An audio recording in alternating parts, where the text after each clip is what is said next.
పవన్ కళ్యాణ్ గారు ఖచ్చితంగా నిర్మోహమాటంగా ఈరోజు చంద్రబాబు నాయుడు గారు ముఖ్యమంత్రిగా ఉన్నా, రేపు నారా లోకేష్ గారు ముఖ్యమంత్రి అయినా, పొరపాటున బాలకృష్ణ గారు ముఖ్యమంత్రి అయినా, శంకర జాతి వెధవలు పవన్ కళ్యాణ్ వెనక తిరిగే వాళ్ళు అని ఎవరైతే మాట్లాడారో పవన్ కళ్యాణ్ గారిని, అలాంటి బాలకృష్ణ గారు ముఖ్యమంత్రి అయినా పవన్ కళ్యాణ్ గారు ఆ జెండాలని మోస్తూనే ఉంటారు.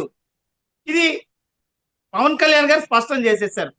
కాబట్టి ఈరోజు అధికారంలోకి రావడానికి పవన్ కళ్యాణ్ గారు, చంద్రబాబు నాయుడు గారు, లోకేష్ గారు ఏ రకంగా ప్రజల్ని మోసం చేశారో అదే విధంగా వీళ్ళందరికీ కూడా మద్దతు ఇచ్చినటువంటి కేంద్ర ప్రభుత్వం, భారతీయ జనతా పార్టీ, ఈ పార్టీలన్నిటి తప్పిదాలను, మోసాలను ప్రజలు గ్రహించారు.